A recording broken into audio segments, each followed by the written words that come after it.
Bonjour mesdames, bonjour mesdemoiselles, bonjour messieurs.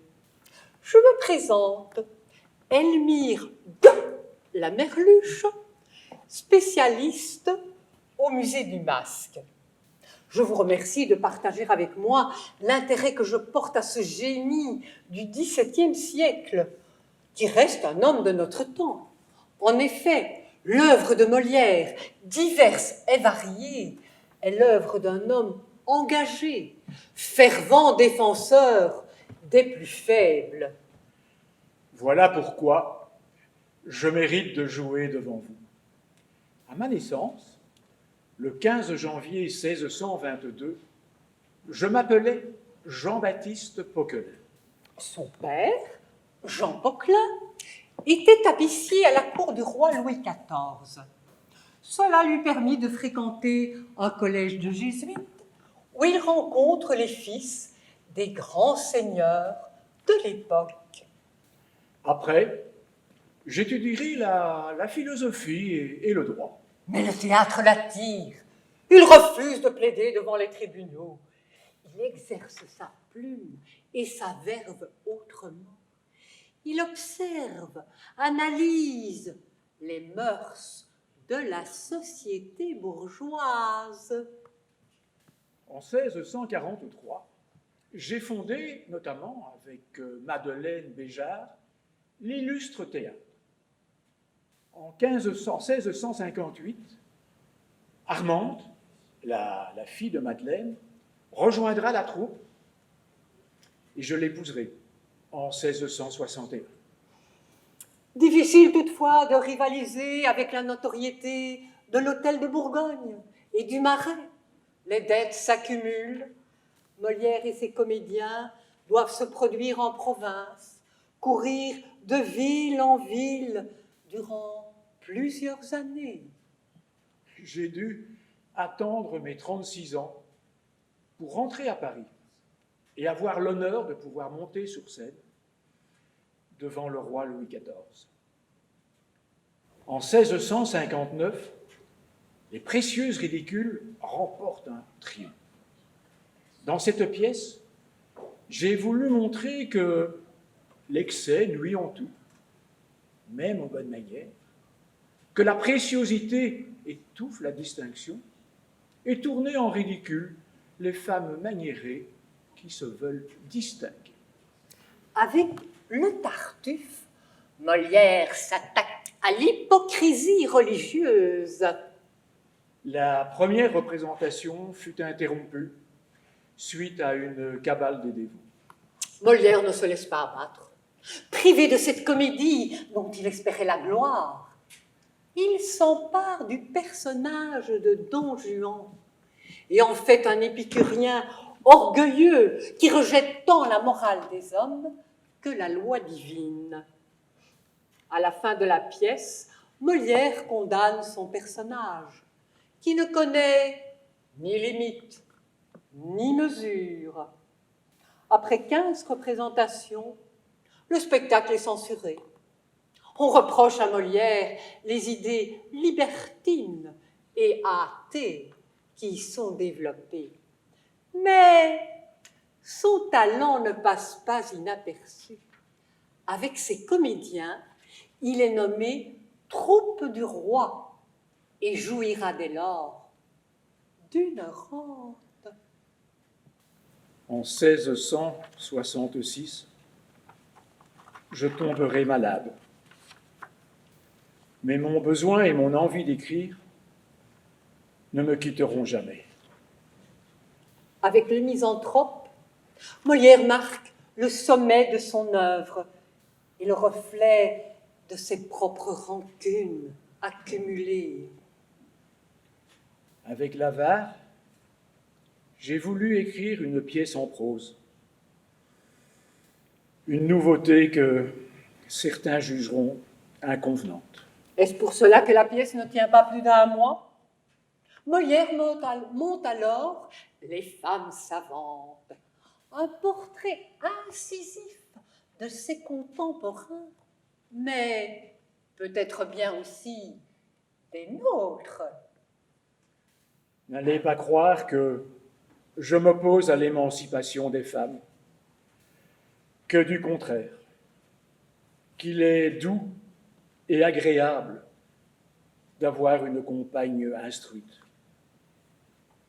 Non, comme d'habitude, je dénonce le mauvais goût et je lutte contre la démesure. Je tourne en ridicule les intellectuels mondaines, les snobinettes, comme vous dites aujourd'hui.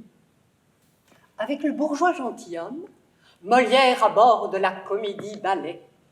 Monsieur Jourdain incarne la folie des grandeurs et se rend ridicule en voulant réaliser ses ambitions à n'importe quel prix.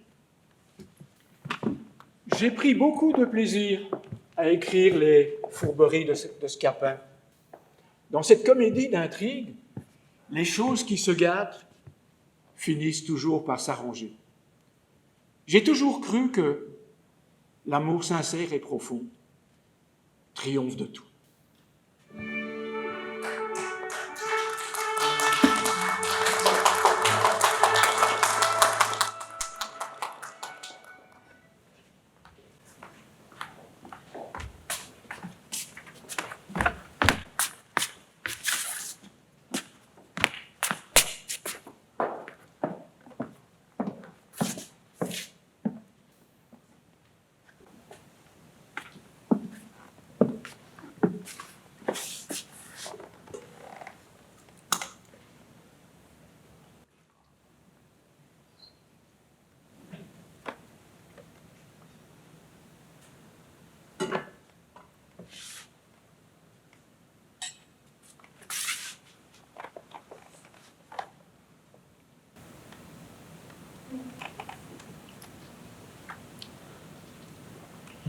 Qu'avez-vous à me dire?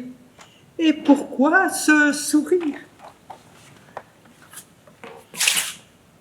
Je me souviens d'un baiser récent auquel vous avez pris une part extrêmement active. Ah, celui dans la voiture. Je ne vous ai pas découragé en effet ce jour-là. Je voulais voir jusqu'où vous iriez. Jusqu'où j'irai? Oui, vous êtes allé. Le baiser a commencé rue Royale et il a fini à l'Élysée. Comment jusqu'à l'Élysée? Oui, vous êtes allé jusqu'à l'Élysée. Et qu'est-ce que vous en avez conclu? Que vous ne manquiez pas de respiration. Puisque vous m'en parlez comme d'une performance, j'essaierai de faire mieux la prochaine fois. En tout cas, moi, je conclus que ça n'a pas dû vous être tellement désagréable. J'en conviens moi-même. Alors, dites-le. À qui? À moi. Je vous le dis, pour un homme de votre âge. Comment pour un homme de mon âge? Vous êtes bien un homme de votre âge? Évidemment, je suis un homme de mon âge. Eh bien, pour un homme de votre âge, ça m'a semblé très bien. Alors Alors quoi? Alors, pourquoi n'êtes-vous pas déjà ma maîtresse? Parce que vous ne me l'avez jamais demandé. Quoi? Jamais. Vous m'en parlez souvent chaque fois que vous en avez l'occasion, mais jamais vous ne me l'avez demandé. Oh, Jamais. Pour la première fois ce soir, je vous ai vu formel à ce sujet. Et encore, vous ne me l'avez pas demandé. Vous m'en avez menacé comme d'un malheur probable et qui m'arriverait d'ici 48 heures. Mais enfin, la jalousie vous rendait audacieux. L'expérience avait réussi. l'expérience? Oui, j'ai voulu vous rendre jaloux par curiosité ce soir. Mon Dieu, mais c'est affreux ce que vous me dites là. C'est affreux et c'est merveilleux à la fois. Eh bien, voyez comme je suis modeste. Je n'osais pas vous le demander. Et comme de mon côté, je n'osais pas vous l'offrir, ça aurait pu durer comme cela longtemps. J'aurais peut-être dû le faire sans vous le dire. Il aurait certainement mieux valu le faire sans en parler que d'en parler comme ça tout le temps, sans jamais le faire. Oh, comme j'étais bête et comme je m'en veux. Quel temps perdu, Seigneur. Mais comment on va le rattraper? Car, enfin, mieux vaut tard que jamais. Voulez-vous, demain, 5 heures, chez moi? Ah non, maintenant c'est trop tard. Comment c'est trop tard? Bien sûr que c'est trop tard. J'ai attendu patiemment pendant 3 mois et j'ai fini par y renoncer. Ah oui, mais moi pas, hein, je n'y ai pas renoncé, moi. Eh bien, faites-le sans moi, Comment sans vous? avec une autre. Oh, quelle horreur! Une autre quand c'est vous que j'aime. N'est-ce pas que vous viendrez demain à 5 heures chez moi? Ah mais non. Et si je vous en ai parlé comme je viens de le faire, c'est justement parce qu'il ne peut plus en être question. De quoi aurais-je l'air maintenant? Vous ne viendrez pas à 5 heures demain chez moi? Ah mais non. Ne le répétez pas. Je le répéterai 10 fois, 100 fois, 1000 fois s'il le faut. Je ne viendrai pas chez vous demain à 5 heures. Vous êtes en train de m'exaspérer en ce moment. Ah oui? Et quand vous êtes exaspéré, qu'est-ce que vous faites? Je perds la tête. Et quand vous perdez la tête? Je ne sais plus ce que je fais. Et quand vous ne savez plus ce que vous faites, qu'est-ce que vous faites? Généralement, je gifle. Ah, vous giflez! Et puis très fort. Eh bien, j'aimerais bien voir Ah cela. bien! Soyez heureuse!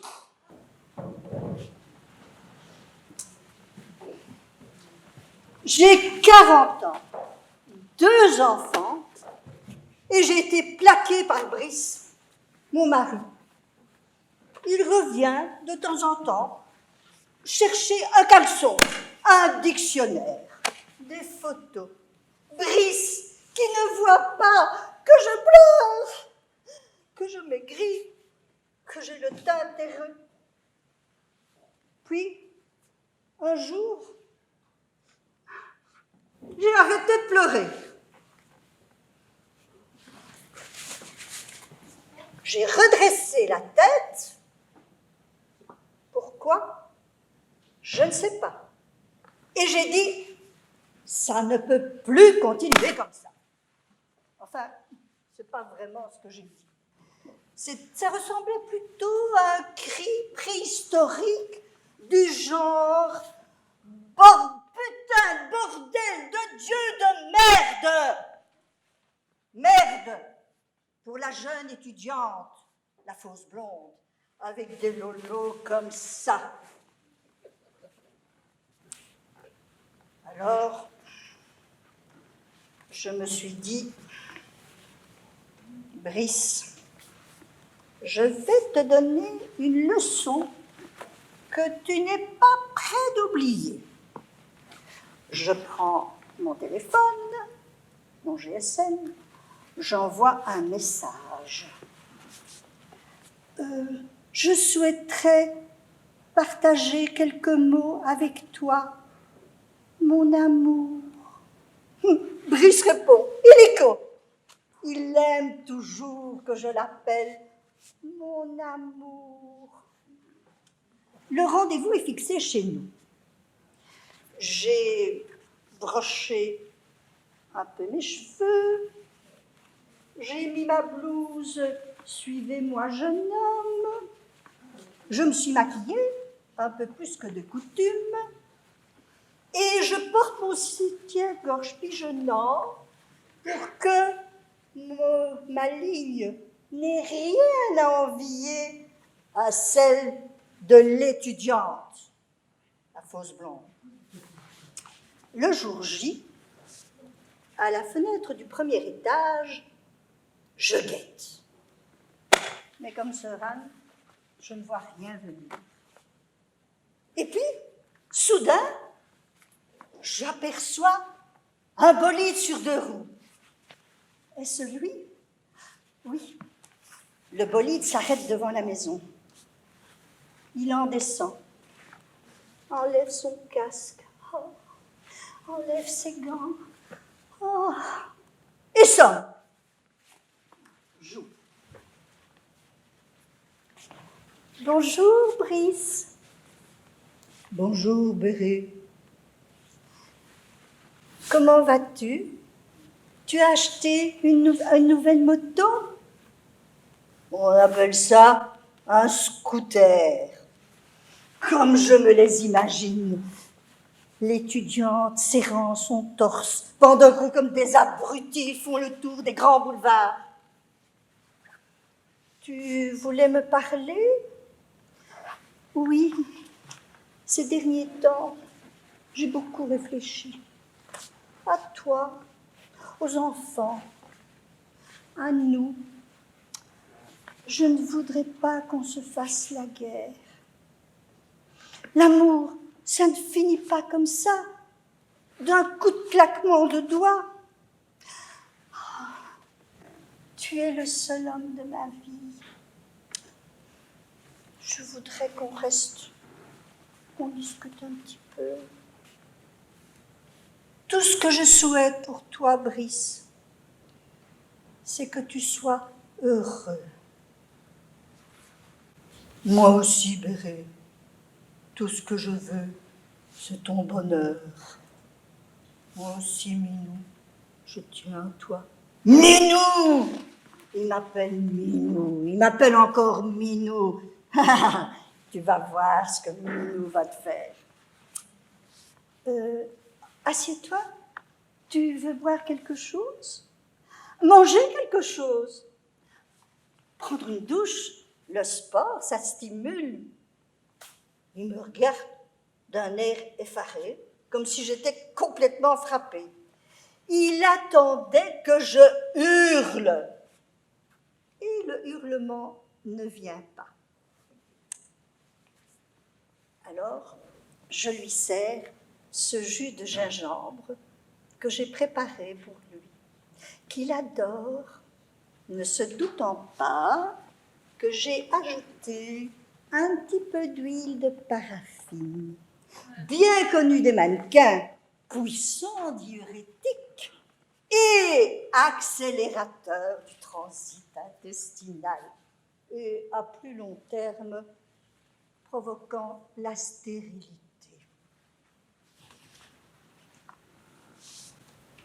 Brice devrait rentrer chez lui. Son étudiante l'attend certainement en nuisette.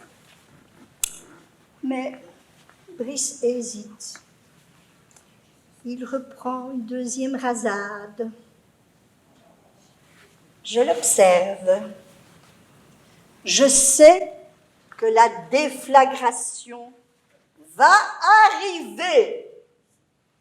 Alors qu'il reste encore un peu et que j'en profite, ou qu'il retourne tout de suite chez lui, ça va arriver, moi j'ai le temps, et je me l'imagine chiant, au propre comme au figuré, sur sa moto neuve. Et tout à coup, ce que j'attendais arrive. Son visage se tend, il devient rouge, pâle, puis complètement violet. Et puis, il se rue vers les toilettes, qui sont fermées. Minou, ouvre! Oh mon Dieu, Brice, non, les toilettes sont fermées. J'ai désinfecté avec de l'acide chlorhydrique. J'ai badigeonné pour le tartre, tu comprends, pour les enfants. Attention, parce que c'est très corrosif. Ton fessier pourrait être brûlé au 4e degré. Minou, putain, ouvre! Et je le suis. À mon rythme. Un rythme lent. Très lent. Moi, j'ai mon temps. Plus personne ne m'attend chez moi. Brice est encore occupé à essayer d'ouvrir la porte. Il s'excite, il s'énerve. Et puis, il ne s'énerve plus. Pas tôt, parce que ce qui devait arriver est arrivé. Je ris, mais je reste digne. Oh mon Dieu, Brice! Oh, tu as des ennuis intestinaux ces derniers temps? Et je lui offre de laver ses petites affaires lui-même dans la salle de bain. Oh, Brice, c'est déjà assez gênant pour toi. Ah, je vais te laisser faire. Et je lui apporte le training que je portais quand j'étais enceinte. Il sera beaucoup moins fringant sur sa moto dans mon training de grossesse. Oh, Minou, je ne sais pas ce que je ferais sans toi. Et il sourit. Et nous nous embrassons, comme de vieux copains. Bien sûr, ça ne me rendra pas mon mari, qui m'a été volé par cette petite cruche qui n'a pas encore eu le temps de développer de la graisse sur son estomac. Mais attends voir ce que tu vas voir, Brice. Bérénice n'en est pas à son dernier tour.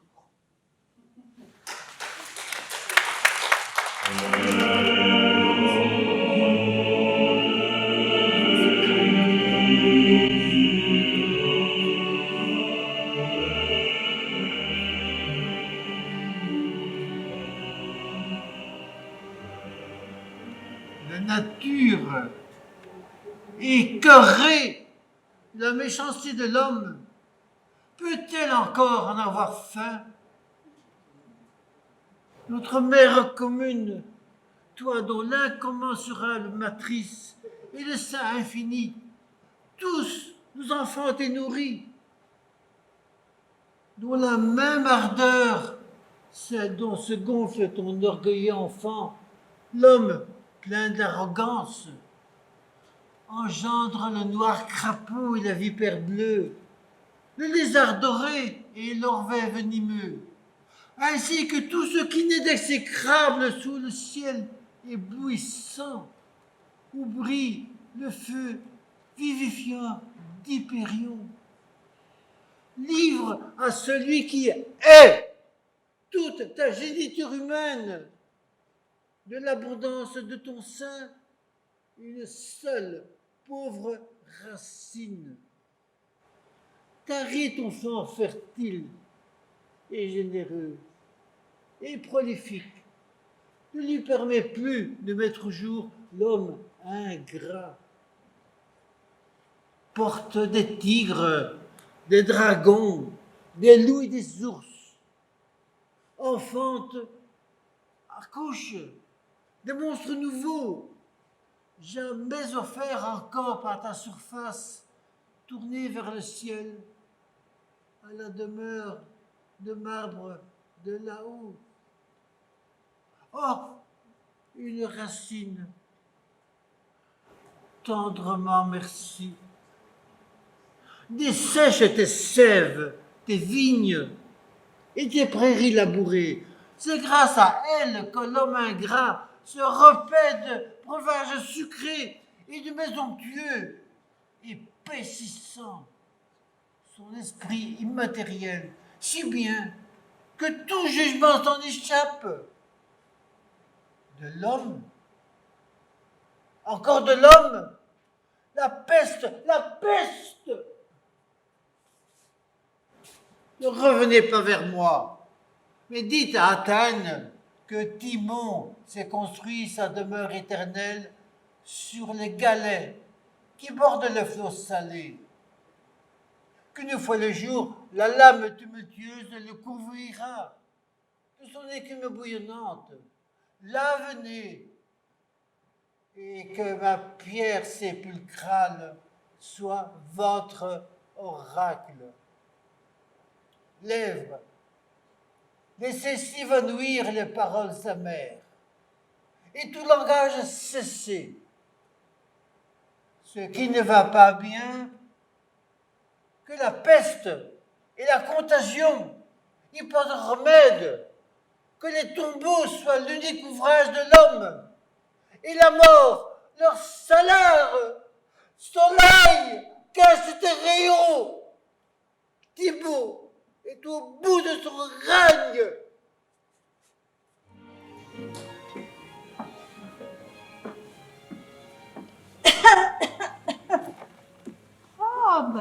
quel heureux sort en ce lieu vous amène.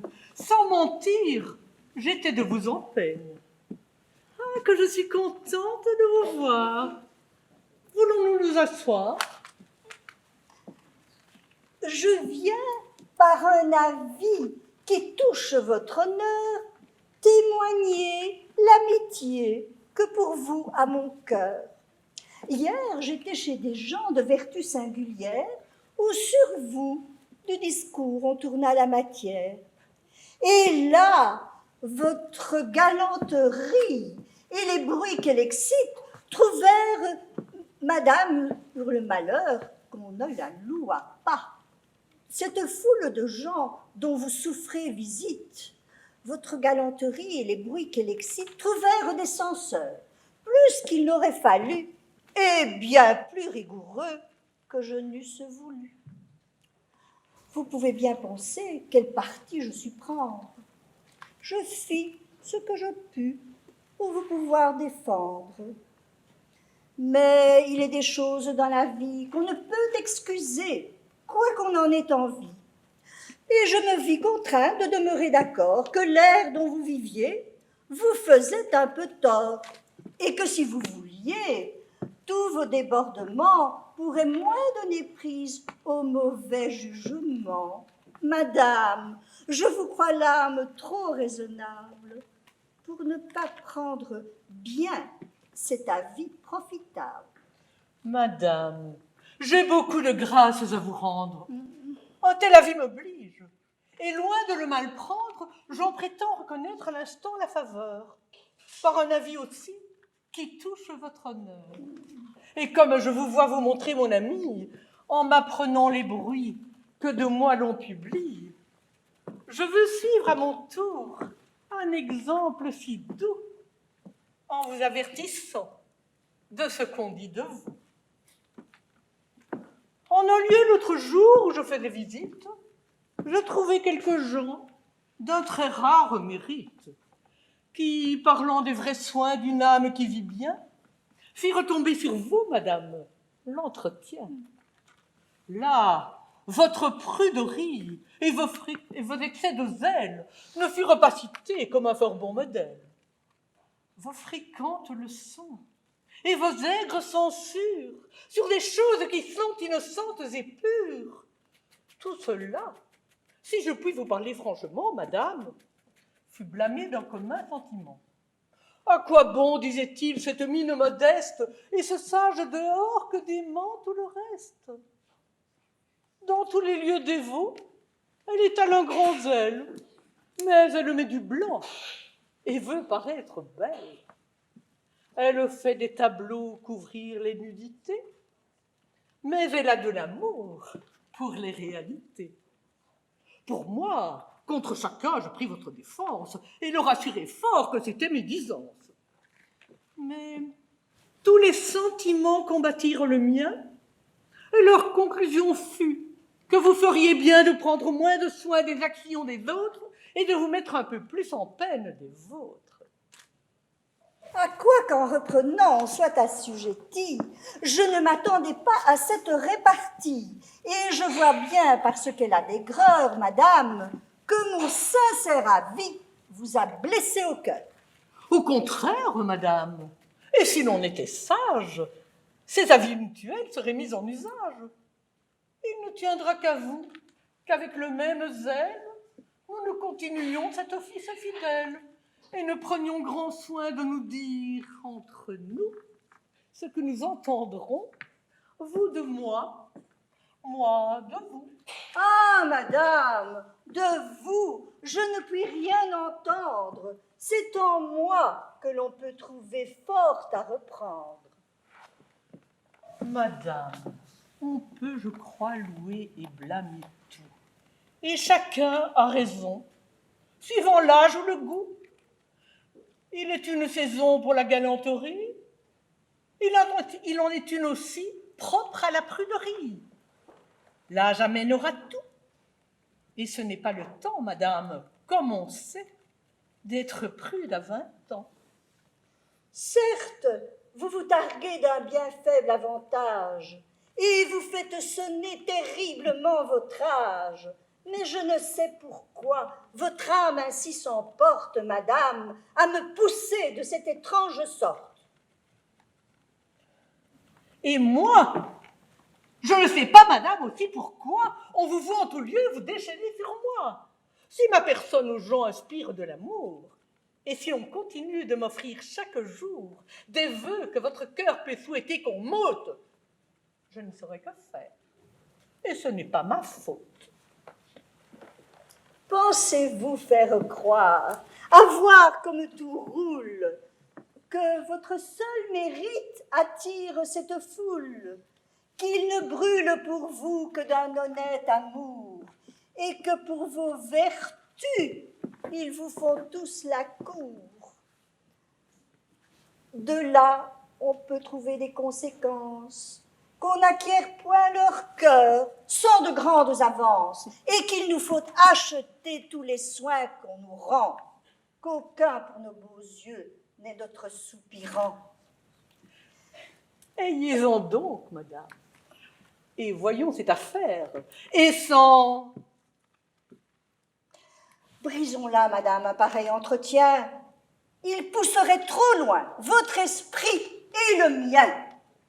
Et j'aurais déjà dû prendre le congé qu'il faut prendre si mon carrosse encore ne m'obligeait d'attendre. Autant qu'il vous plaira, vous pouvez arrêter, madame. Et là-dessus, rien ne doit vous hâter. Mais sans vous fatiguer de ma cérémonie, je m'en vais vous donner meilleure compagnie. Et monsieur, qu'à propos le hasard fait venir, remplira mieux ma place à vous entretenir.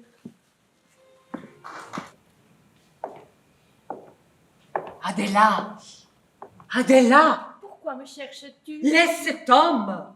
Qui es-tu pour me parler ainsi? Ce n'est pas ici la place d'une honnête femme. Mais tu meurs d'envie de l'occuper. Le moment est venu pour moi de parler. Ce petit jeu ne peut plus durer. Il commence à peine. J'ai eu la force de faire le pas. L'audace et le mérite que toi, tu n'as pas eu. J'ai vu la mort sur ce toit. Et je suis sortie pour chercher ce qui était mon bien, ce qui m'appartenait. Cet homme sans cœur est venu pour une autre. Tu t'es mise sur sa route. Il est venu pour l'argent. Mais toujours ses yeux se posaient sur moi. Je ne te permettrai pas de l'enlever. Il se mariera avec Angustias. Tu sais mieux que moi qu'il ne l'aime pas. Je le sais. Tu sais encore, car tu l'as vu, que c'est moi qui l'aime. Oui. C'est moi qui l'aime, c'est moi qui l'aime. Oh, plante-moi un couteau dans la gorge si tu veux, mais ne répète plus ces mots. Voilà pourquoi tu veux m'empêcher d'aller avec lui. Cela ne te fait rien s'il embrasse une femme qu'il n'aime pas. Ah, moi non plus. Il pourrait rester 100 ans avec Angustias. Mais qu'il m'embrasse moi, ça te rend malade. Parce que tu l'aimes, toi aussi tu l'aimes. Eh bien oui. Laisse-moi le dire. Martirio, Martirio, ce n'est pas ma faute. Ne me touche pas. N'essaye pas d'adoucir mes yeux. Mon sang n'est plus le tien. Si même je voulais te regarder comme une sœur, je ne te vois plus maintenant que comme une femme. Alors il n'y a plus rien à faire. C'est le sauve qui peut. Moi, j'ai Pépé le Romano. Il m'amène au roseau de la rivière. Jamais. Je ne supporte plus l'horreur de ces murs. Après avoir goûté la saveur de sa bouche, je serai sa chose. Tout le village contre moi me brûlant de ses doigts de feu. Poursuivi par les honnêtes gens. Et je me mettrai la couronne d'épines des femmes qui sont aimées par un homme marié. Tais-toi. Oui, oui, allons dormir. Qu'il épouse Angustia, cela m'est égal. Pour moi, j'irai vivre dans une cabane isolée, où il me verra, quand il voudra, quand il en aura envie. Donc il me restera une goutte de sang dans les veines. Cela ne se fera pas. Ce n'est pas toi, serais-tu chétive. C'est un cheval cabré que je pourrais mettre à genoux, rien qu'avec la force de mon petit doigt. Ne lève pas cette voix qui m'irrite. J'ai le cœur plein d'une force si mauvaise qu'elle m'étouffe malgré moi. On nous apprend à aimer nos sœurs. Dieu a dû me laisser seule dans la nuit, car je te vois comme si je ne t'avais jamais vue. Où vas-tu? Écarte-toi! Passe si tu peux! Écarte-toi! Mère! J'aime la liberté en amour. Et je ne saurais me résoudre à renfermer mon cœur entre quatre murailles. Je l'ai dit 20 fois. J'ai une pente naturelle à me laisser aller à tout ce qui m'attire. Mon cœur est à toutes les belles. C'est à elles à le prendre, tour à tour. Et à le garder tant qu'elles le pourront.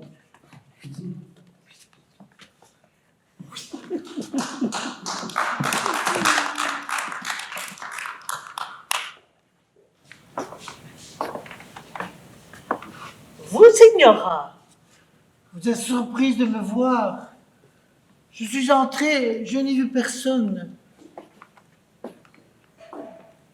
Juan est venu vous rendre visite. oui, Il vient de me le dire.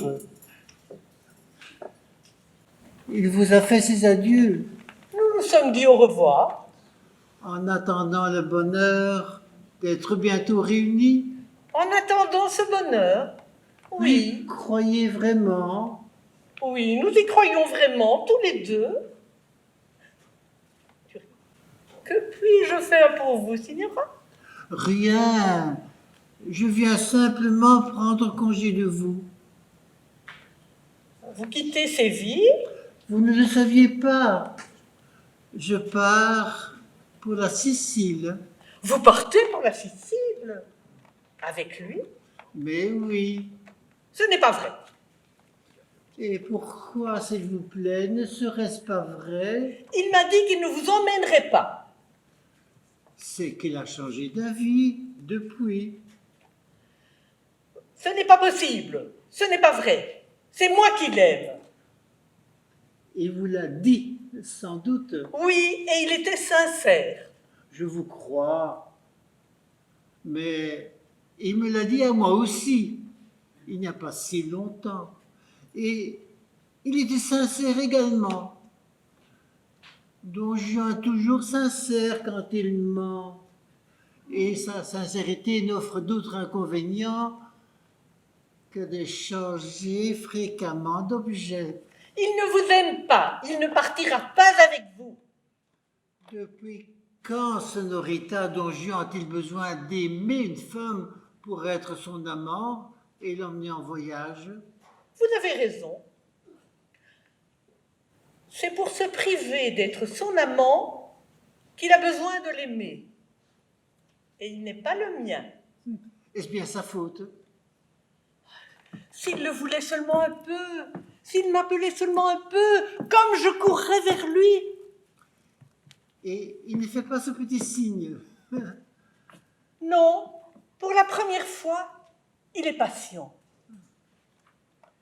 Parce que, pour la première fois, il désire autre chose qu'un corps. Ou parce qu'il ne désire pas ce corps. Un homme qui a beaucoup vécu peut trouver, à un moment donné, quelques distractions dans un métier platonique. Appeler cela de l'amour me paraît osé. Cette patience, comme vous l'appelez, lui coûte d'ailleurs fort peu. Je suppose que vous n'ignorez pas que je lui offre toutes les compensations qu'il peut désirer. Vous mentez. Vous ne lui êtes plus rien. Vous n'arriverez pas à me troubler. Loin de moi cette pensée, Sonorita. Votre pureté est un bien trop précieux. Vous ne m'abuserez pas non plus. Je vous ai comprise maintenant. Voulez-vous que je vous dise quel est votre souhait le plus cher? Que vous voudriez que Don Juan devienne mon amant. Je serais moins dangereuse, n'est-ce pas? Ce serait comme les autres fois, n'est-ce pas? accommoderiez parfaitement d'une infidélité de plus, puisqu'à la fin, il vous est toujours revenu. Mais ceci est plus grave. Je ne suis même pas sa maîtresse. Comment combattre ce qui n'est pas? Vous n'êtes pas dépourvu d'imagination, Senorita. Je défends mon bien comme vous défendez ce que vous pensez être le vôtre. Si vous pouviez me voir dans ses bras, vaincue comme les autres, séduite comme les autres, quel beau triomphe ce serait pour vous, n'est-ce pas? Je serais redevenue la proie anonyme, une simple distraction de Don Juan. Même pas une infidélité. Vous garderiez votre sceptre. Ce serait ma perte. Oui, mais ce serait aussi la sienne. Je suis sa dernière chance. Vous comprenez? Sa dernière chance d'être sauvée. Vous n'êtes pas non plus dépourvu de prétention. Résignez-vous, signora. Votre règne est fini. Et le vôtre commence, croyez-vous? J'ai encore de bonnes armes. Sa faiblesse et son vice. C'étaient de bonnes armes, en effet. Mais elles ont fait leur temps. Il me donne ce qu'il ne vous a jamais donné, un amour sans condition. Petite sotte, il n'existe pas d'amour sans condition. Vous vous figurez qu'il vous aime, et je veux bien qu'il se le figure aussi pour l'instant, parce que vous le laissez sur sa soif. Ne sentez-vous pas comme c'est artificiel? Quand vous serez sa maîtresse, vous saurez s'il vous aime. Il sera lié ou délié. En attendant, vous jouez un assez pauvre jeu tous les deux, parce que vous avez peur. Je n'ai pas peur.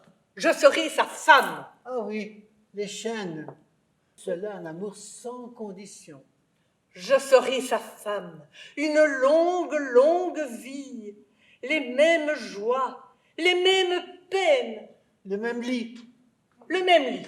Il n'y sera peut-être pas tous les soirs. Il y sera tous les soirs. Les mêmes cieux, les mêmes voyages, la même table, la même lampe.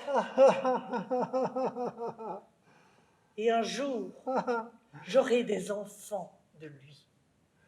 Et quand vous serez bien vieux tous les deux, vous irez vous asseoir sur le même banc, sous le même soleil, en échangeant les mêmes souvenirs de doux amour passé. Vous croyez vraiment à tout cela? J'y crois comme je crois en Dieu. Un jour viendra le temps des larmes. En attendant, pleurez les vôtres. Mon tour de rire reviendra. Vous êtes folle de jalousie. Je suis sûre maintenant qu'il ne vous emmène pas. Je pars quand même. Je suivrai la même route que lui.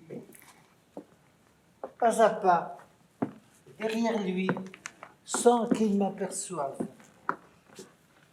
Je guetterai chacune de ses défaillances, chacune de ses faiblesses, chacun de ses désirs. Je le suivrai inlassablement. Comme une chienne.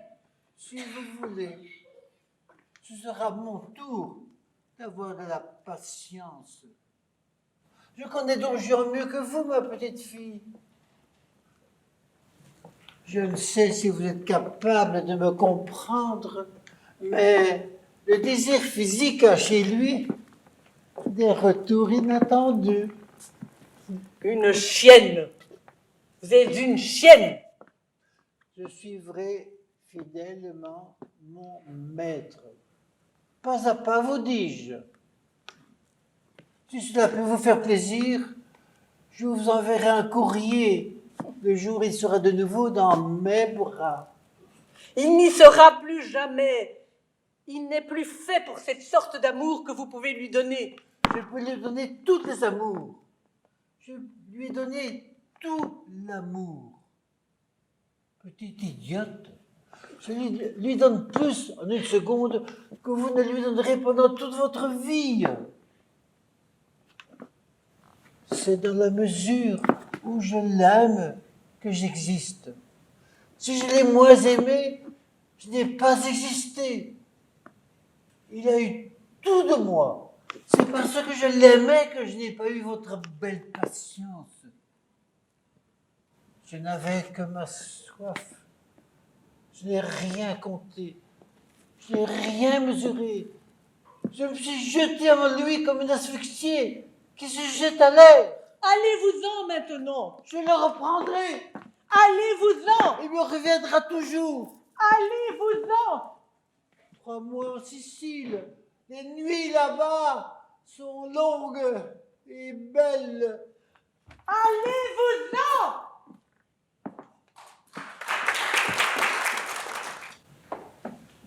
Je t'avoue que je ne saurais me lasser de te parler de lui et que mon cœur profite avec chaleur de tous les moments de s'ouvrir à toi. Mais dis-moi, condamnes-tu, toi, net, les sentiments que j'ai pour lui? Ai-je tort de m'abandonner à ces douces impressions? Et voudrais-tu que je fusse insensible aux tendres protestations de cette passion ardente qu'il témoigne pour moi? Ne trouves-tu pas, toi, net, qu'il est bien fait de sa personne, qu'on ne peut rien entendre de plus passionné que tout ce qu'il me dit?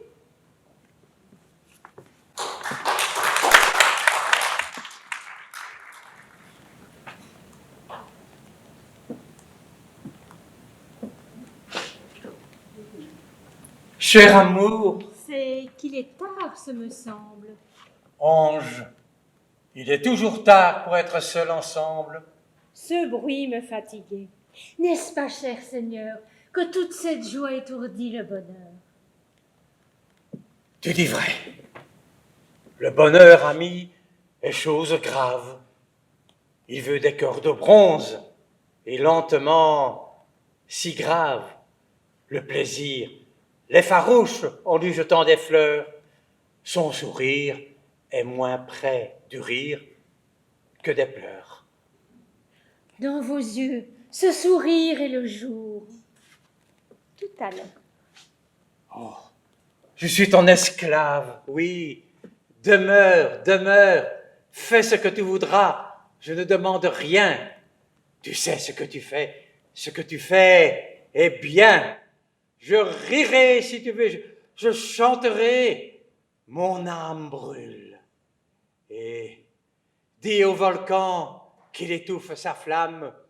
Le volcan fermera ses gouffres entr'ouverts et n'aura sur ses flancs que fleurs et gazon vert, car le géant est pris. Le Vésuve est esclave. Et que t'apporte à toi son cœur rongé de lave? Tu veux des fleurs? C'est bien. Il faut que de son mieux, le volcan, tout brûlé, s'épanouisse aux yeux. Oh, que vous êtes bon pour une pauvre femme, Hernani de mon cœur. Quel est ce nom, madame? Oh, ne me nomme plus de ce nom par pitié. Tu me fais souvenir que j'ai tout oublié. Je sais qu'il existait autrefois dans un rêve un Hernani dont l'œil avait l'éclair du glaive, un homme de la nuit et des monts, un proscrit sur qui le mot vengeance était partout écrit, un malheureux traînant après lui l'anathème. Mais je ne connais pas ce Hernani. Moi, j'aime les prés, les fleurs, les bois, le chant des rossignols. Je suis Jean d'Aragon, mari de Donnasol. Je suis heureux. Je suis heureuse. Que m'importe les haillons qu'en entrant j'ai laissés à la porte. Voici que je reviens à mon palais en deuil. Un ange du Seigneur m'attendait sur le seuil. J'entre, je remets debout les colonnes brisées, je rallume le feu, je rouvre les croisées, je fais arracher l'herbe Au pavé de la cour, je ne suis plus que joie, enchantement, amour. Qu'on me rende mes tours, mes donjons, mes bastilles, mon panache, mon siège au conseil des Castilles. Vienne Madonna Sol, rouge et le front baissé. Je n'ai rien vu, rien dit, rien fait. J'efface tout, je recommence, j'oublie. Ou sagesse, ou démence. Je vous ai, je vous aime, et vous êtes mon bien. Que sur ce velours noir, ce collier d'or fait bien. Vous vîtes avant moi le roi mis de la sorte. Je n'ai pas remarqué, tout autre que m'importe. Oui, est-ce le velours ou le satin encore? Non, mon duc, c'est ton cou qui sied au collier d'or. Vous êtes noble et fier, mon seigneur. Tout à l'heure. Un moment, vois-tu bien, c'est la joie et je pleure. Viens voir la belle nuit. Mon duc, rien qu'un moment, le temps de respirer et de voir seulement. Tout s'est éteint, flambeau et musique de fête. Rien que la nuit, nous, félicité parfaite. Dis, ne le crois-tu pas, sur nous tout en dormant, la nature à demi veille amoureusement. La lune est seule aux cieux qui comme nous repose et respire avec nous l'air embaumé de roses. Regarde, plus de feu, plus de bruit, tout se tait. La lune tout à l'heure à l'horizon montait. Tandis que tu parlais, sa lumière qui tremble et ta voix, toutes deux m'allaient au cœur ensemble. Je me sentais joyeuse et calme, mon amant, et j'aurais bien voulu mourir en ce moment. Ah, qui n'oublierait tout à cette voix céleste? Ta parole est un chant où rien d'humain ne reste. Et comme un voyageur sur un fleuve emporté, qui glisse sur les eaux par un beau soir d'été, et voit fuir sous ses yeux mille plaines fleuries, ma pensée entraînée erre en tes rêveries. Ce silence est trop noir, ce calme est trop profond. Dis, ne voudrais-tu point voir une étoile au fond? Ou qu'une voix des nuits, tendre et délicieuse, s'élevant tout à coup chanta? Capricieuse, tout à l'heure, on fouillait la lumière et les champs. Le bal, mais un oiseau qui chanterait au champ, un rossignol perdu dans l'ombre et dans la mousse, ou quelques flûtes au loin, car la musique est douce, fait l'âme harmonieuse, et comme un divin cœur, éveille mille voix qui chantent dans le cœur.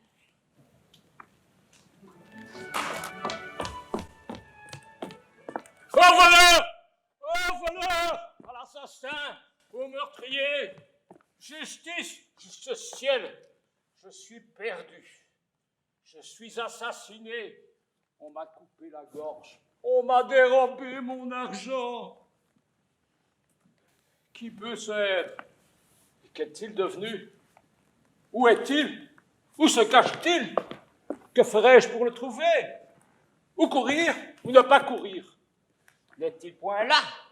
N'est-il point ici? Ah! Arrête! Qui est-ce? Arrête! Rends-moi mon argent, coquin! Ah! C'est moi. Mon esprit est troublé. Et j'ignore où je suis, qui je suis et ce que je fais. Hélas! Mon pauvre argent, mon cher ami, on m'a privé de toi. Et puisque tu m'as enlevé, j'ai perdu ma consolation, ma joie. Tout est fini pour moi. Je n'ai plus que faire au monde. Sans toi, il m'est impossible de vivre. C'en est fait. Je n'en puis plus. Je me meurs. Je suis mort. Je suis enterré.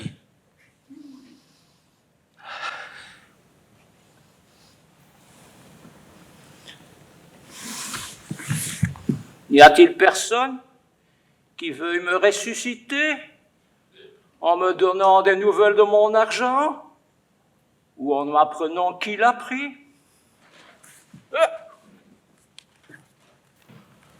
Que dites-vous? Ce n'est personne. Il faut qui que ce soit qui ait fait le coup, qu'avec beaucoup de soin on ait épié l'heure, et l'on choisit justement le temps où je parlais à mon traître de fils. Sortons, allons quérir la justice, et faisons donner la question à toute la maison, à servante, à valet, à fille, à fils, et à moi aussi.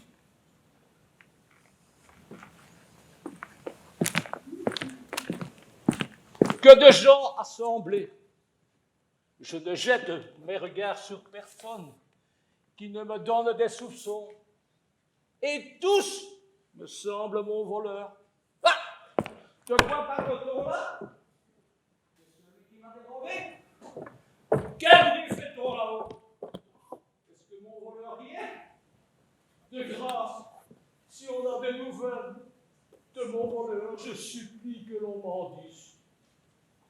Ils me regardent tous et se mettent à rire. Vous verrez sans doute qu'ils ont pris part au vol que l'on a fait. Allons!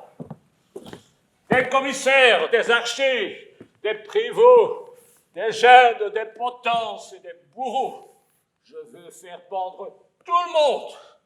Et si je ne retrouve mon argent, je me pendrai moi-même après. Père! Monsieur, je ne saurais souffrir les flatteurs, et je vois que ce que Valère en fait, que ce contrôle perpétuel sur le pain et le vin, le bois, le sel et la chandelle, ne sont rien que pour vous gratter et vous faire sa cour. J'enrage de cela, et je suis fâché tous les jours d'entendre ce qu'on dit de vous, car enfin, je me sens pour vous de la tendresse, en dépit que j'en ai. Et après mes chevaux, vous êtes la personne que j'aime le plus. Ah, pourrais-je savoir de vous, maître Jacques, ce que l'on dit de moi? Oui, monsieur, si j'étais assuré que cela ne vous fâcha point. Non, en aucune façon. Pardonnez-moi, je sais fort bien que je vous mettrai en colère. Point du tout, au contraire, c'est me faire plaisir, et je suis bien aise d'apprendre comme on parle de moi. Monsieur, puisque vous le voulez, je vous dirai franchement qu'on se moque partout de vous, qu'on nous jette de tous côtés sans brocart à votre sujet, et que l'on n'est point plus ravi que de vous coller au cul et aux choses et de faire sans cesse des comptes de votre lésine. L'un dit que vous faites imprimer des almanachs particuliers, où vous faites doubler les 4 temps et les vigiles pour profiter des jeûnes où vous obligez votre monde. L'autre, que vous avez toujours une querelle toute faite prête à faire à vos valets, dans le temps des étrennes, ou de leur sortie d'avec vous pour vous trouver une raison de ne leur donner rien.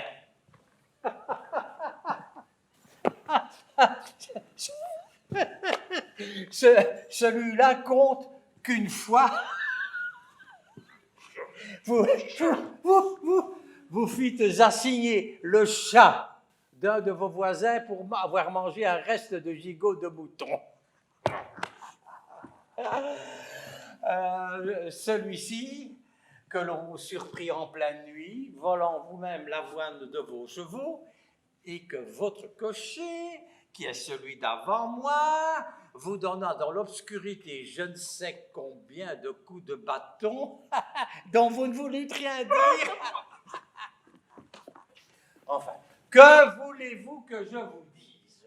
On ne saura aller nulle part sans qu'on vous entende accommodé de toutes pièces. Vous êtes la fable et la risée de tout le monde, et jamais on n'entend parler de vous que sous les noms d'avare, de ladre, de vilain et de fesse-Mathieu. Vous êtes un sot, un maraud, un insolent.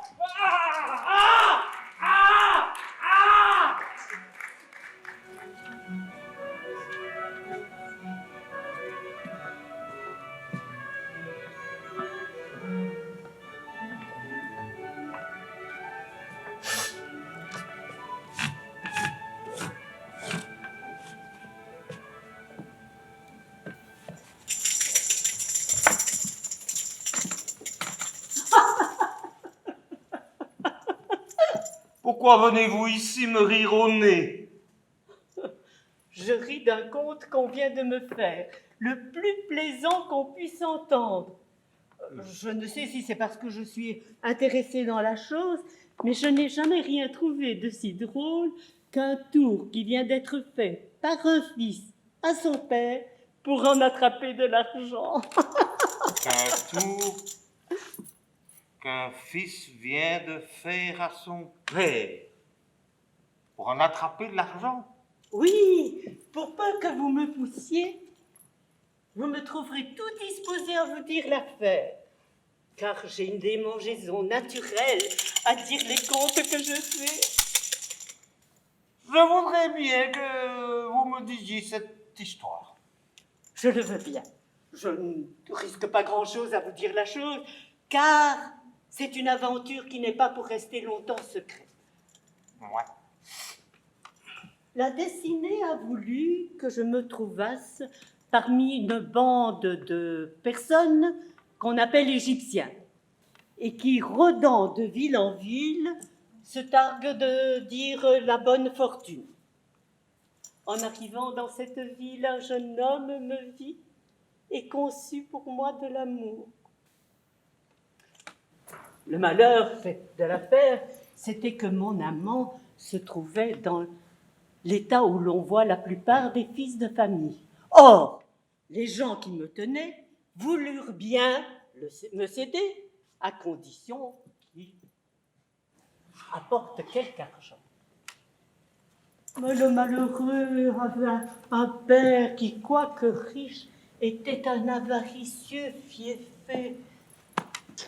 Attendez, ne saurais-je me souvenir de son nom? Mais aidez-moi un peu.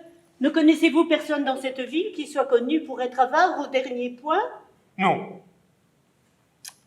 Il y a dans son nom du ronde, oronde, non. Géronde, voilà mon avare, je l'ai trouvé. Pour en revenir à notre conte, les gens voulaient bien me céder à lui, mais mon amant se trouvait dans l'état où l'on voit la plupart des fils de famille, c'est-à-dire qu'il était quelque peu dénué d'argent.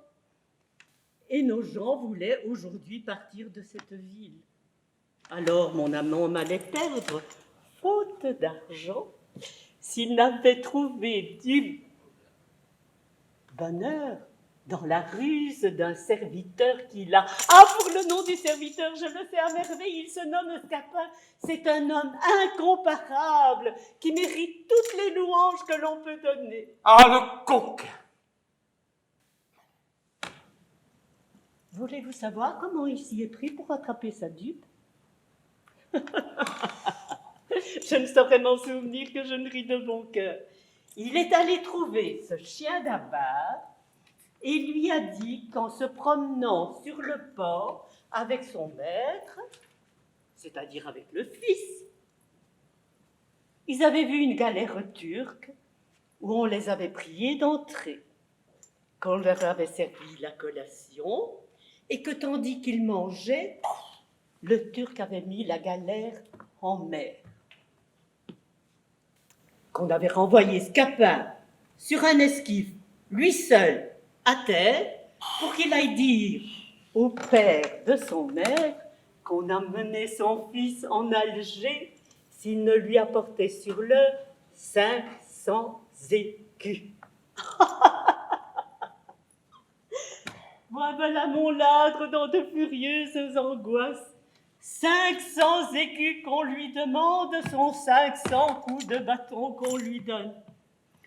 Et la tendresse qu'il a pour son fils fait un étrange combat avec son avarice. 500 écus qu'on lui demande sont 500 coups de bâton qu'on lui donne.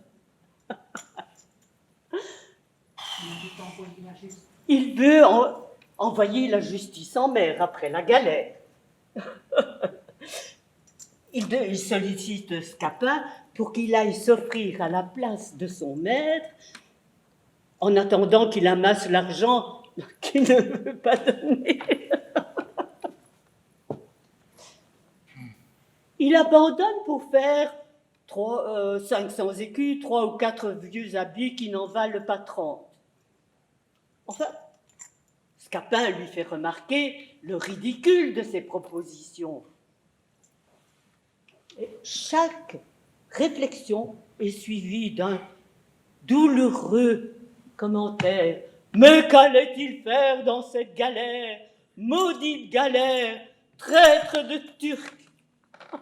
Enfin, après avoir longtemps gémi et soupiré, « Mais il me semble que vous ne riez point de mon conte. Qu'en dites-vous? » Je dis que le jeune homme est un pandard, un insolent, qui sera puni par son père du mal qu'il lui a fait. Je dis que l'égyptienne est une malavisée, une impertinente. Et je dis que le valet sera, par Géronte, pendu au gibet avant qu'il soit demain.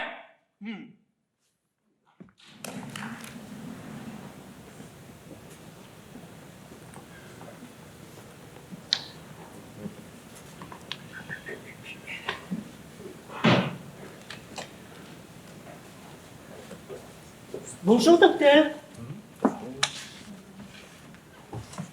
Ah, voici les consultants. Une douzaine déjà. Oui.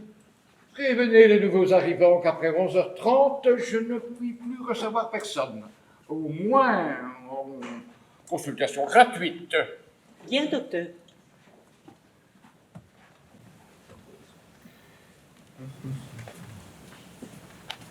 Je peux vous effacer?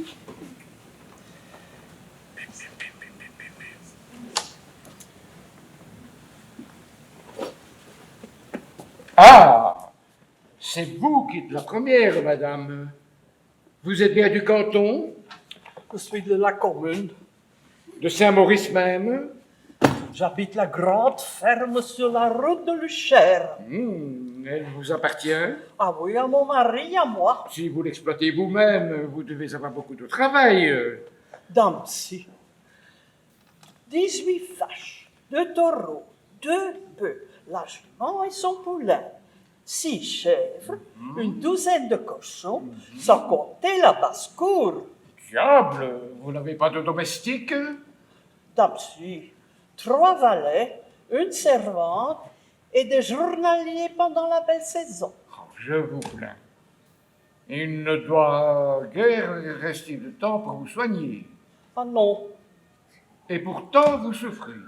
ce n'est pas le mot, c'est plutôt de la fatigue. Oui, vous appelez ça de la fatigue. Tirez la langue. Vous ne devez pas avoir beaucoup d'appétit. Non, Vous êtes constipé? des fois.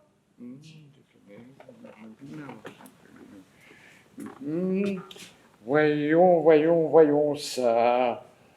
Baissez la tête. Encore plus là. Voilà.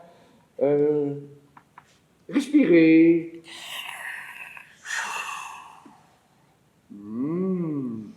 Toussez.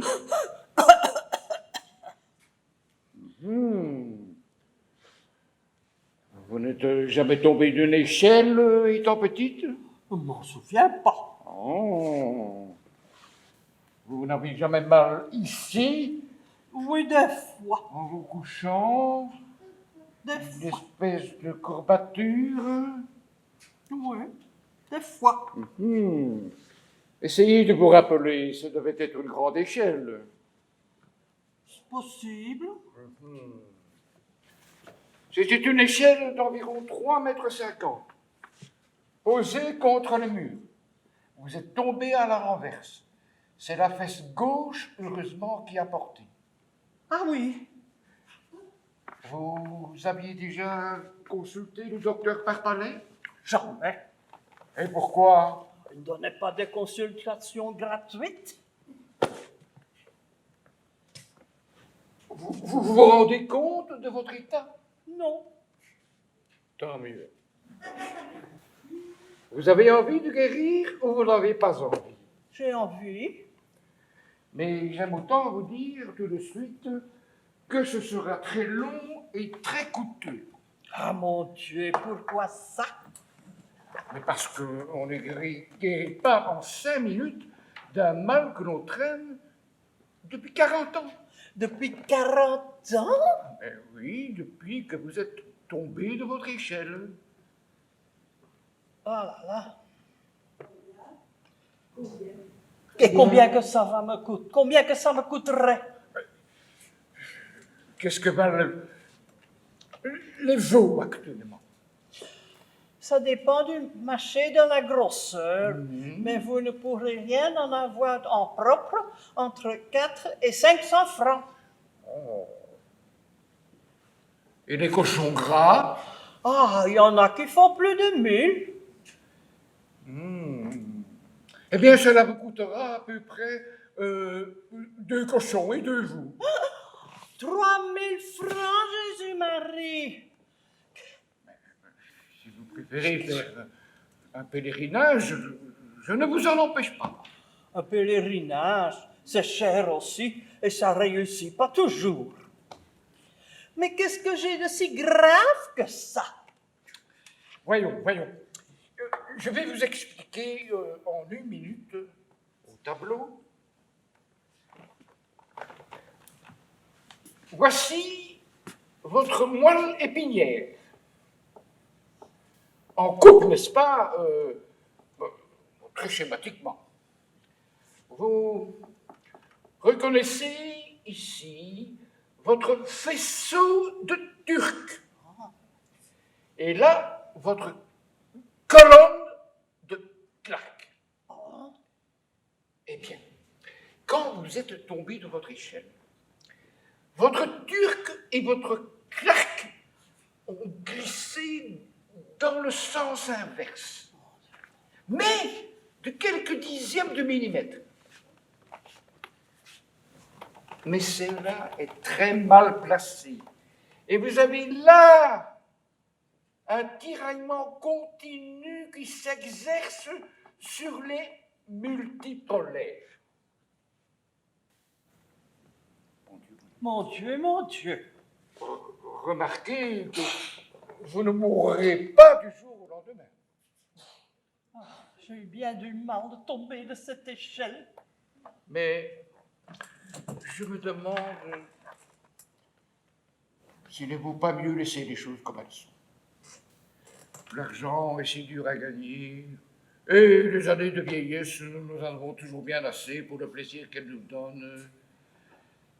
Et en faisant ça plus grossièrement, vous ne pourriez pas me guérir aussi? Et moins cher? À moins que ce soit bien fait tout de même. Bien sûr. Ce que je puis vous proposer, c'est de vous mettre en observation. Cela ne vous coûtera pas grand-chose. Au bout de quelques jours, vous verrez de par vous-même la tournure que prend le mal, et vous vous déciderez. Bon, d'accord. Vous allez rentrer chez vous. Vous êtes venu en voiture? Non, à pied. Il faudra tâcher de trouver une voiture.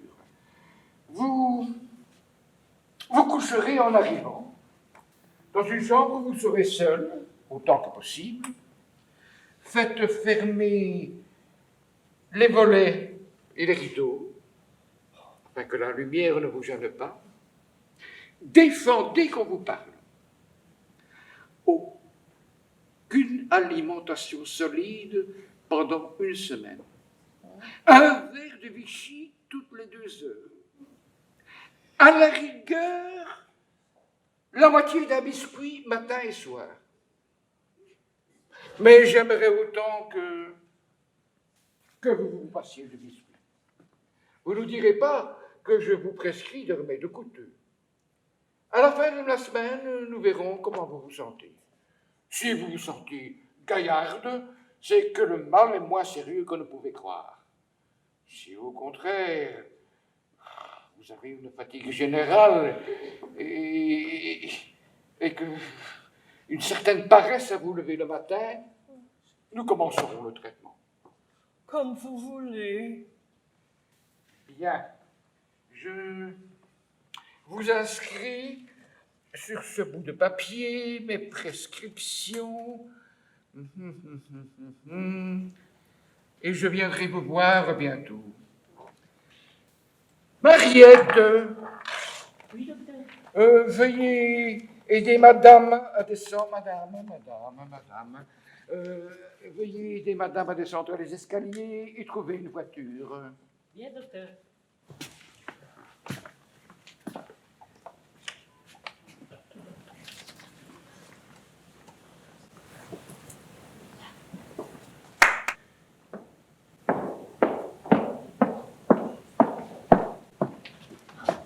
Avez-vous donc perdu, dites-moi, la parole?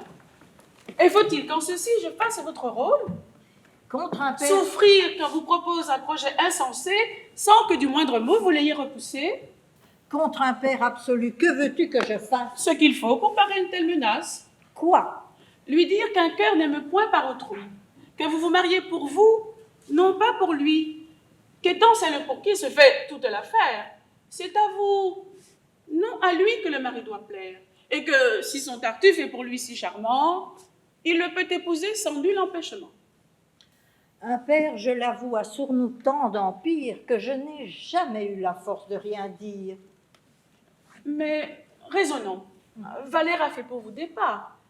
Qu'envers mon amour, ton injustice est grande, Dorine. Me dois-tu faire cette demande? T'ai-je pas là-dessus ouvert 100 fois mon cœur? Et sais-tu pas pour lui jusqu'où va mon ardeur? Que sais-je si le cœur a parlé par la bouche?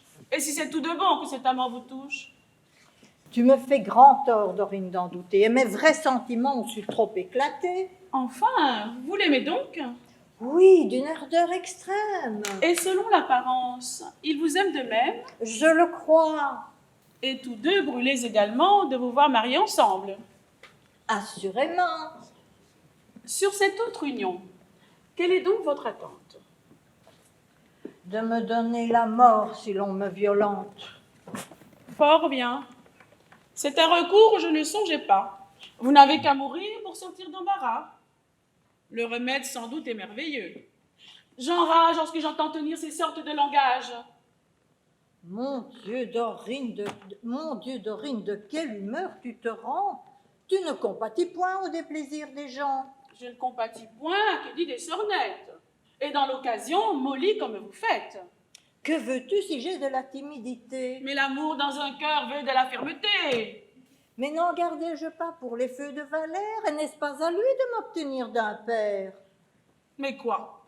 Si votre père est un bourrifié fait qui sait de son Tartuffe entièrement coiffé et manque à l'union qu'il avait arrêtée, la faute à votre amant doit-elle être imputée? Mais par un haut refus et d'éclatants mépris, ferais-je dans mon choix voir un cœur trop épris? Sortirais-je pour lui quelque éclat dont il brille, de la pudeur du sexe et du devoir de fille? Et veux-tu que mes feux par le monde étalés? Non, non, je ne veux rien. Je vois que vous voulez être à monsieur Tartuffe. Et j'aurais, quand j'y pense, tort de vous détourner d'une telle alliance. Quelle raison aurais-je à combattre vos vœux? Le parti de soi-même est fort avantageux. Monsieur Tartuffe, oh, n'est-ce rien qu'on propose? Certes, monsieur Tartuffe, à bien prendre la chose, n'est pas un homme, non, qui se mouche du pied, et ce n'est pas peu d'heure que d'être sa moitié. Tout le monde déjà de gloire le couronne. Il est noble chez lui, bien fait de sa personne. Il a l'oreille rouge et le teint bien fleuri. Vous vivrez trop contente avec un tel mari. Mon Dieu! Quelle allégresse aurez-vous dans votre âme quand d'un époux si beau, vous vous virez la femme? Ah, sais-je donc, je te prie un semblable discours, et contre cet hymen ouvre-moi du secours. Oh, en effet, je me rends et suis prête à tout faire. Non, Oh, il faut qu'une fille obéisse à son père. Voulut-il lui donner un sage pour époux? Votre sort est fort beau, de quoi vous plaignez-vous? Vous irez en sa petite ville quand oncles et cousins vous trouverez fertiles, et vous vous plairez fort à les entretenir. D'abord, chez le beau monde, on vous fera venir. Vous irez visiter pour votre bienvenue Madame la Baillive et Madame l'élu qui, d'un siège pliant, vous feront honorer. Là, dans le carnaval, vous pourrez espérer le bal et la grand-bande à t'avoir 2 musettes. Et parfois fagotin, si pourtant votre époux... ah, qu'en vais. Tu me fais mourir, et de te conseil plutôt songe à me secourir. Je suis votre servante. Oh, de grâce, Dorine. Il faut pour vous punir que cette affaire passe. Ma pauvre fille. Non. Si mes vœux déclarés. Point. Tartuffe est votre homme, et vous en tâterez. Tu sais qu'à toi toujours je me suis confiée, fais-moi. Non. Vous serez, ma foi, tartufiée.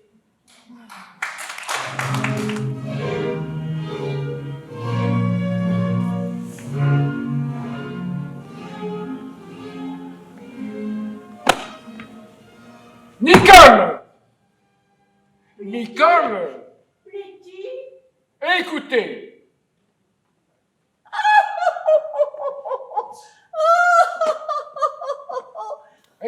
Qu'as-tu à rire?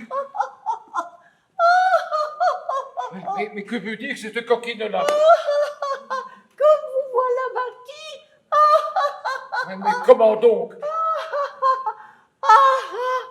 Mon Dieu, mon Dieu. Mais quelle friponne est cela? Te moques-tu de moi? Mais oui, monsieur, j'en serais bien fâchée. Je te baillerai sur le nez si tu ris davantage. Oh, mais je ne puis pas m'en empêcher, monsieur. Tu ne t'arrêteras pas? Mais vous êtes tellement plaisant que je ne puis m'empêcher de rire. Moi, je te... Vous êtes tellement drôle comme cela. Tiens, si tu ris encore le moins du monde, je te jure que je t'appliquerai sur la joue le plus grand soufflet qu'il se soit jamais donné. Eh bien, voilà, monsieur, je ne rirai plus. Prends-y bien garde. Il faut que pour tantôt tu nettoies. Mais que tu nettoies comme il faut. Il faut, dis-je, que tu nettoies la salle. Mais encore. Mais je ne puis m'empêcher de rire, monsieur. Mais j'enrage. De grâce, monsieur, je vous prie de me laisser rire. Mais si je te prends, hein. Je crèverai, monsieur, si je ne ris. Mais a-t-on jamais vu une pandarde comme celle-là qui vient bien rire insolemment au nez au lieu d'écouter mes ordres? Que voulez-vous que je fasse, monsieur? Que tu songes, coquine, à préparer ma maison pour la compagnie qui doit venir tantôt. Ah, par ma foi, je n'ai plus envie de rire. Et toutes vos compagnies font tant de désordres séants que ce mot est assez pour me mettre en mauvaise humeur. Ne dois-je au point pour toi fermer ma porte à tout le monde? Vous devriez au moins la fermer à certains gens. Ouais.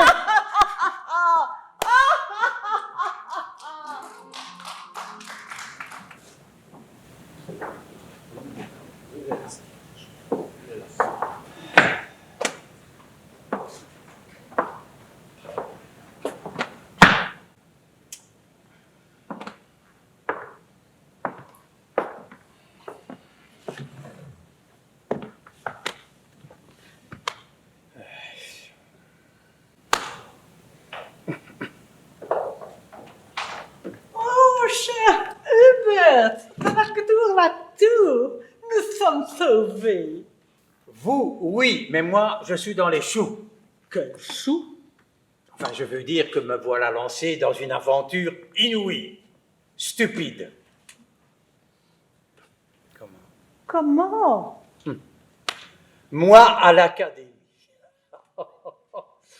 Cette candidature qui tombe du ciel, à laquelle personne ne pouvait s'attendre. Moi surtout.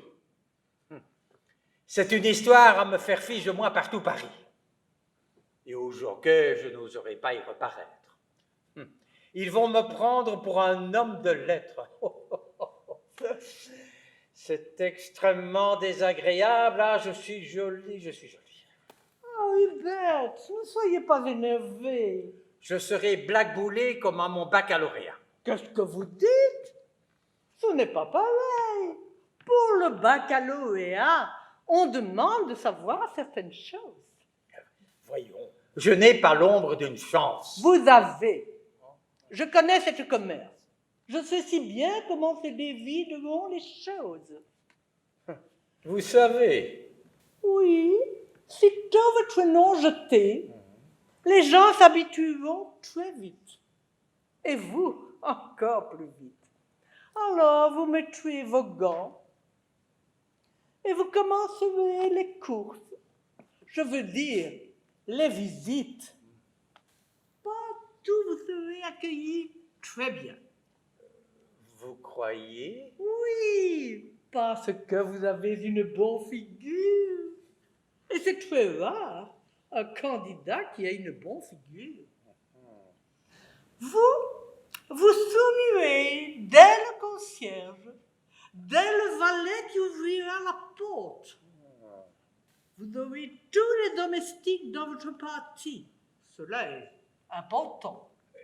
Et après? Oh, Hubert, je sens, vous êtes mordu. Je ne suis pas mordu, mais enfin, continuez. Après, on vous fera entrer dans le cabinet de l'académicien. Et qu'est-ce que je lui dirai à l'académicien? Mais rien du tout, Hubert, je vous connais. Vous ne lui direz aucun mot, aucune chose. Et lui, il parlera constamment de lui. Et quand vous quitterez, il pensera « Quel charmant causeur !» Oh, il est trop gentil. Ainsi, à force de visites, de bonnes figures et de silence, vos chances feront des petits. Alors, le soir, nous manquerons des pointages. Et alors, vous penserez tout doucement à votre bel habit vert. L'habit? Oh, au chapeau, avec ses petites plumages frisés. Le chapeau? À la poignée de l'épée. L'épée? Enfin, un jeudi, vers 1h, vous serez à la terrasse d'un petit café, sur la rive gauche, blotti dans l'anxiété, attendant les résultats. À la table à côté, je suis sûre, il y aura des petits bourgeois du quartier qui joueront les dominos.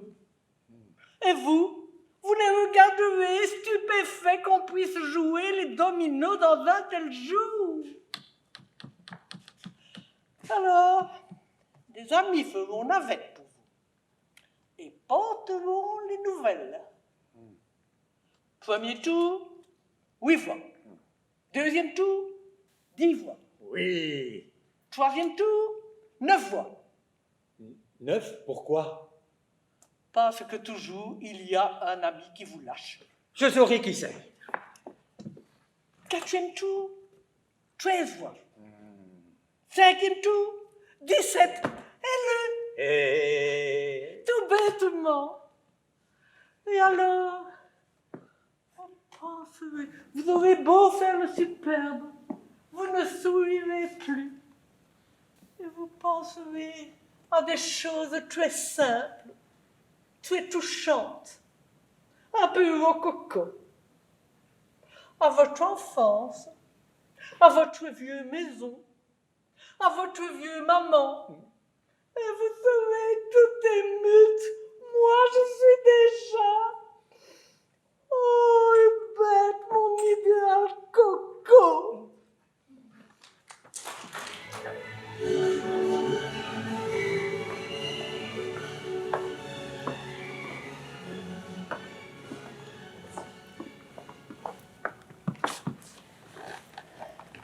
Madame Malingear, que mon fils Frédéric va être heureux.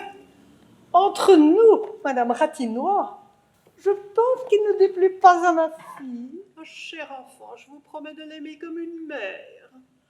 Voulez-vous que nous causions un peu de leur petite installation? Bonne idée. Eh bien, dès demain, nous leur chercherons un appartement. Un entresol? Oh, c'est bien bas, un entresol. Un second? Oh, c'est bien bon, un second. Alors, un premier. C'est une affaire de 5 à 6 000 francs. Oui, mettons 6 000 francs. Attendez, je vais écrire sur un petit carton. Voyons, loyer, 6 000 francs. Toilette, c'est important. Ah oui, il est très important pour une jeune femme qui voit un certain monde de s'en sortir à moins de 5 à 6 000 francs. C'est ce que je dépense. Moi aussi. Mettons 6 000 francs. Toilette, 6 000 francs. Voyons. C'est formidable. Elle ne lésine pas. Moi qui n'ai dépensé l'année dernière que 900 francs, Ratinois m'a grondé. Voiture. Pensez-vous qu'il puisse se donner une voiture? Ça dépendra de la dot.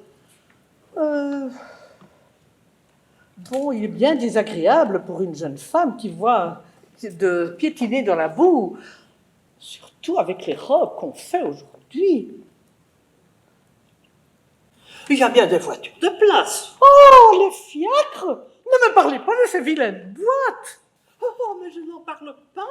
C'est noir, c'est étroit. Et sale, on ne m'y fera pas mettre les pieds pour rien au monde. Je vais toujours à pied. Alors, je pense qu'un petit coupé et 2 petits chevaux et un petit cocher. Mettons 6 000 francs. Alors, coupé, 6 000 francs. À la bonne heure, c'est raffineur, ça marche sur l'or.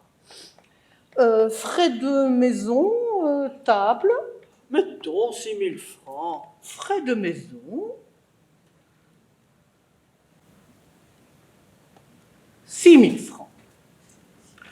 Je pense que c'est assez. Je vais faire le total. 6, 12, 18, 24 000 francs. Cela me paraît bien. C'est assez.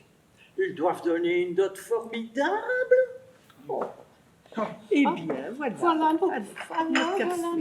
Arrive, chère madame. Ah, ma femme! Ah, ma femme! Écoutez, ma femme. Écoutez, ma femme. Mais enfin, mon ami, que se passe-t-il? Que voulez-vous dire?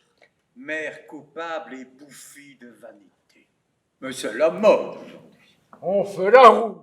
On se gonfle comme des ballons. Et on ne craint pas de sacrifier l'avenir, le bonheur de ses enfants. Car ils s'aiment, ces pauvres petits, mais on répond, qu'est-ce que cela peut faire? En voilà des mères. Bonsoir. Oh, mais qu'est-ce que vous avez à la fin? Contrat, qu'est-ce que cela signifie? Prends ton tricot, car un tricot tous mes bas de laine, docteur. Mais ma femme aussi, monsieur. Comment? Vous, madame? Oui, bon, ça suffit à présent à bas les masques. Ratinois, ancien confiseur, paraffineur. Comment? Mais mon ami? Oh, laisse-moi tranquille. Donne 100 000 francs de dot à son fils. À mon tour. Malingear, docteur sans clientèle. Comment? Et la duchesse alors? Je n'ai soigné qu'un cocher cette année, monsieur. Et gratis. Donne 100 000 francs de dot à sa fille. À mon tour, quand Emma, célèbre modiste de Paris, offre 300 000 francs de dot à ma nièce chérie. Oh, ma sœur. Oh, Emma. Oh, ma tante. Voyez-vous, mes amis, je n'ai pas eu la chance d'avoir des enfants. Alors cette petite est comme ma fille. Si je puis contribuer quelque peu à son bonheur, mes jours en seront ensoleillés. Docteur et Madame Malingear, vous nous voyez ravis de découvrir une si aimante famille. Et sans tricherie désormais. Le dîner est servi. Allons à table. Un instant. Quoi donc? C'est que j'ai voulu vous éblouir. J'ai commandé un repas insensé. Oh, j'en suis honteux. 6 plats de truffes. Oh, Malingear! Allons, mangeons-les, ce sera notre châtiment. À table, le bras aux dames. La main aux dames.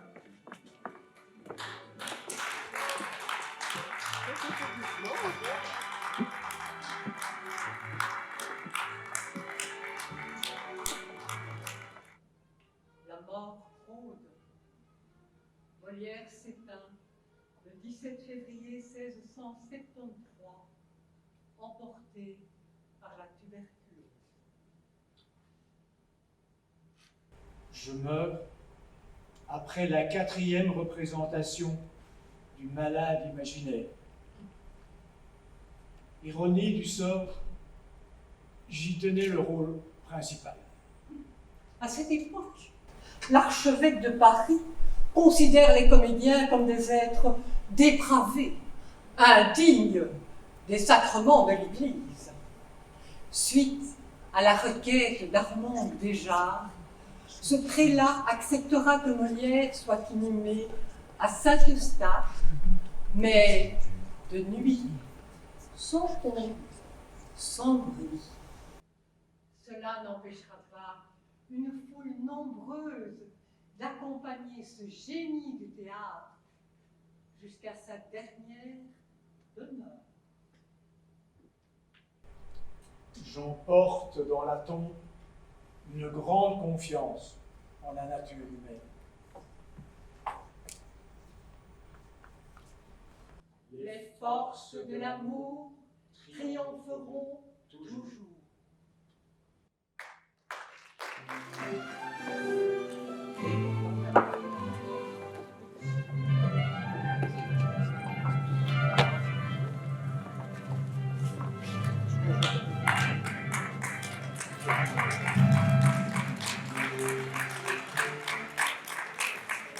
Et voilà, bravo à tous.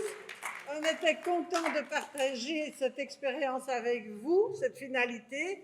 Et on vous dit rendez-vous à l'année prochaine, au même endroit, pour les saisons de la vie, pour l'anniversaire des ateliers de la Senior Academy. Et merci et bravo à Daphné Merci. et à Vala.